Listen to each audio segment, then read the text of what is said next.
Hi friends, நான் உங்கள் சரண்யா. இன்னைக்கு இது என்ன வீடியோனா, நான் வந்து கேஸ் எடுக்கலன்னு சொல்லியிருந்தேன் இல்லையா. எடுக்கிறதுக்கு நம்மக்கிட்ட பேங்கில் வந்து கொஞ்சம் 1000 சில்லற கிட்ட தான் இருக்குது. கேஸு இப்போ எவ்வளோன்னு தெரியல, புக் பண்ணால் எவ்வளோ கேட்க போகிறாங்கன்னு தெரியல. அதனால் நான் ஒரு குழப்பத்தில் இருக்கிறேன். ஏன்னா நான் வந்து ஏற்கனவே வீடு காசு வந்து அட்வான்ஸ்லாம் சொல்கிறாங்க. நான் வந்து கொடுத்தது வந்து 1200 கொடுத்துன்னு பார்த்துக்கோங்க.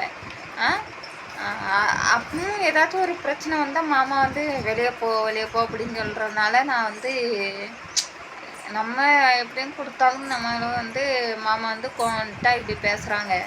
அதனால் நான் யோசிக்க வேண்டியதாக இருக்குது. கேஸ் விஷயத்தில் கேஸ் எடுத்து கொடுத்தாலும் சரி, ஏதாச்சும் பிரச்சனைனா வெளியே போந்தானே நம்மளை சொல்லுவாங்க அப்படின்னு நான் யோசிச்சுட்ருக்கேன்.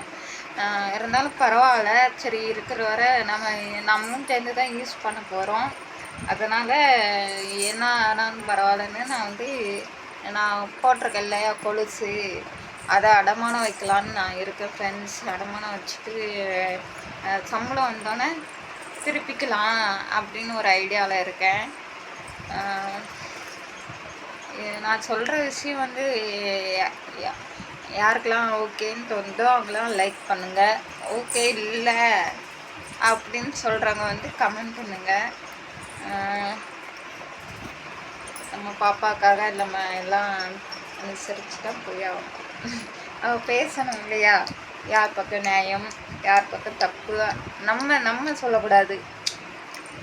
அவள் வந்து மூணாவது ஆளாக வந்து அவங்க வந்து தீர்ப்பு சொல்லணும். இவங்க சொல்கிறது தான், இவங்க பண்ணுறது தான் தப்புன்னு சொல்லணும். நம்ம பாப்பா வந்து சொல்வா, அவள் பெருசாகி அது வரைக்கும் நம்ம வெயிட் பண்ணலாம். என்ன நடந்தாலும் சரி, என்னன்னாலும் சரி, இங்கே தான் இருக்கணும், வெளியே போகக்கூடாது. இந்த உலகமே ரொம்ப கெட்டு போய் கிடக்கு.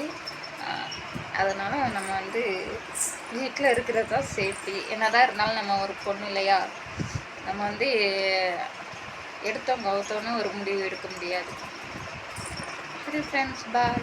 அடுத்த வீடியோவில் சந்திக்கலாம். பாய்.